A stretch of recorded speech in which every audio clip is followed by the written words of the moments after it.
Shalom, selamat pagi Bapak Ibu Saudara yang dikasihi Tuhan Yesus Kristus. Selamat kita berjumpa kembali dalam renungan pada pagi hari ini. Saya mengucapkan salam sejahtera buat saudara semua dimanapun saudara berada. Damai dan sukacita oleh Roh Kudus melimpah senantiasa dalam hati dan kehidupan saudara semua. Sebelum kita mendengarkan renungan firman Tuhan, mari kita berdoa. Bapa kami di sorga, Bapa dalam nama Tuhan Yesus Kristus, Tuhan dan Allah kami yang selalu Immanuel, bersama-sama dengan kami di setiap keadaan. Terima kasih untuk pagi hari ini, kembali kami boleh bangun dengan kekuatan dan berkat dari Tuhan. Kembali saat ini kami mau mendengarkan kebenaran firman-Mu. Urapilah kami agar kami mengerti dan juga mentaati setiap kehendak-Mu. Dalam nama Tuhan Yesus kami berdoa. Haleluya, amin. Saudara yang dikasihi Tuhan, ayat firman Tuhan saat ini terdapat dalam kitab Kejadian pasal 14 ayat 12 sampai 14. Tertulis demikian. Juga Lot, anak saudara Abram, beserta harta bendanya dibawa musuh, lalu mereka pergi. Sebab Lot itu diam di Sodom. Kemudian datanglah seorang pelarian dan menceritakan hal ini kepada Abram, orang Ibrani itu, yang tinggal dekat pohon-pohon tarbantin kepunyaan Mamre, orang Amori itu, saudara Eskol dan Aner, yakni teman-teman sekutu Abram. Ketika Abram mendengar bahwa anak saudaranya tertawan, maka dikerahkannyalah orang-orangnya yang terlatih, yakni mereka yang lahir di rumahnya, 318 orang banyaknya, lalu mengejar musuh sampai ke Dan. Saudara yang dikasihi Tuhan, kejahatan berjaya ketika kebaikan diam. Seorang filsuf dari Irlandia bernama Edmund Burke mengatakan, "When bad men combine, the good must associate, else they will fall one by one." Ketika orang jahat bergabung, maka orang baik harus bersatu. Jika tidak, mereka akan jatuh satu persatu. Seringkali dalam kenyataan, orang-orang benar memilih diam, sementara orang-orang jahat berkoar-koar.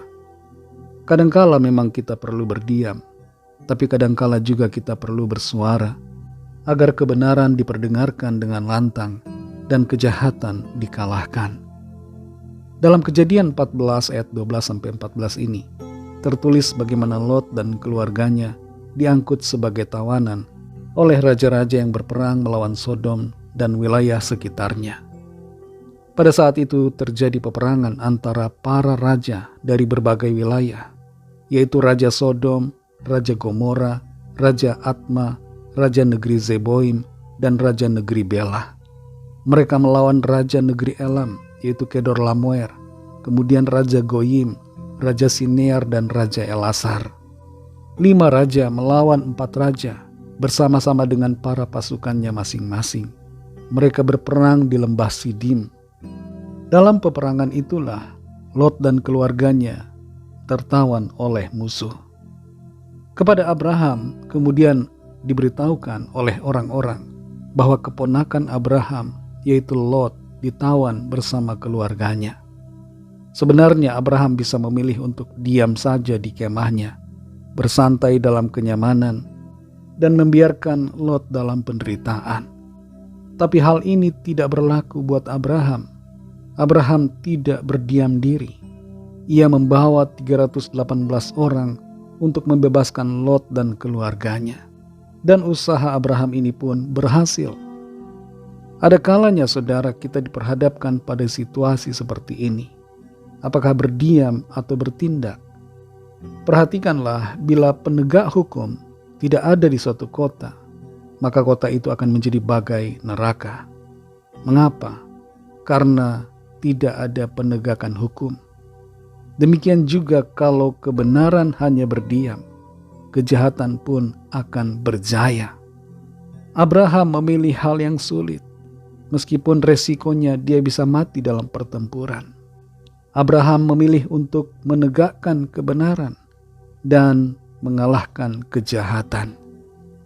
Saudara yang dikasihi Tuhan, apa yang menjadi pesan firman Tuhan bagi kita secara pribadi adalah Jangan biarkan kejahatan berjaya dalam hidup kita. Biarlah kebenaran diperdengarkan dan disuarakan melalui diri kita. Saudara dan saya adalah terang dunia dan garam dunia. Kalau ada satu hal yang berlawanan dengan firman Tuhan, kalau ada dosa dan ketidakbenaran, maka kita tidak boleh berdiam, tapi kita harus menegur agar orang dapat mengerti kebenaran. Jangan takut untuk menegur seseorang.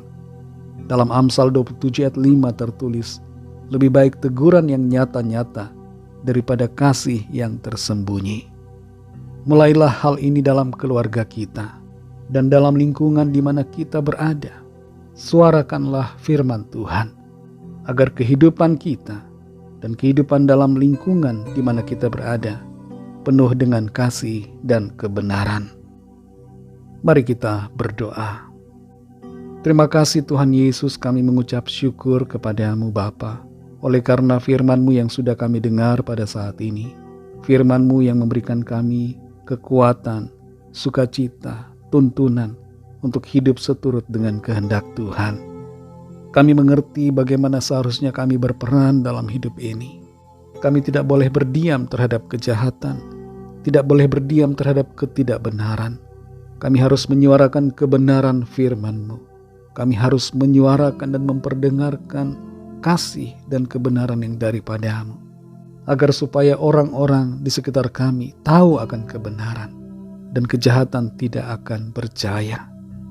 Pimpin kami Roh Kudus, tolong kami, berikan kami keberanian untuk menyuarakan firman-Mu, untuk menegur dan menyatakan kasih dengan nyata. Berkati kami sepanjang hari ini, dalam segala tugas aktivitas kami. Pimpin dan sertai kami, jadikan kami berhasil dan berkemenangan dalam segala perkara. Kami berdoa, membawa setiap pergumulan kami masing-masing. Lawat setiap kami Tuhan, yang sakit disembuhkan, yang lemah dikuatkan, yang susah dihiburkan, yang putus asa diberi semangat baru, yang terikat terbelenggu dosa dan kuasa kegelapan dilepaskan dan diberikan kemenangan, dan yang sedang dalam persoalan mendapatkan jalan keluar dari Tuhan. Mujizat-Mu dinyatakan dalam hidup kami. Berkatilah bangsa kami Indonesia dan juga semua bangsa di dunia ini. Lawatlah ya Tuhan, curahkanlah Roh-Mu yang kudus, agar setiap orang mengenal Engkau, percaya kepadamu dan menerima anugerah keselamatan. Kami serahkan semua ke dalam tangan kasih-Mu.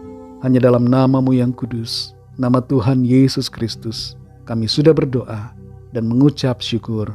Haleluya. Mari sama-sama kita berdoa, doa Bapa kami. Bapa kami yang di sorga, dikuduskanlah nama-Mu, datanglah kerajaan-Mu, jadilah kehendak-Mu di bumi seperti di sorga. Berikanlah kami pada hari ini makanan kami yang secukupnya, dan ampunilah kami akan kesalahan kami, seperti kami juga mengampuni orang yang bersalah kepada kami.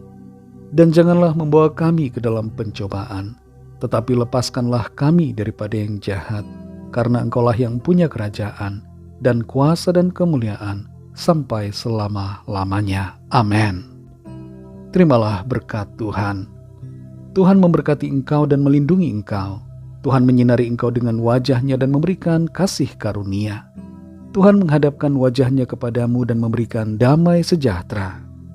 Berkat anugerah dari Bapa Surgawi, kasih karunia dari Tuhan Yesus Kristus, dalam persekutuan dengan Roh Kudus, menyertai kita semua, sekarang ini dan sampai Maranatha Tuhan Yesus datang kembali, dan bahkan sampai selama-lamanya.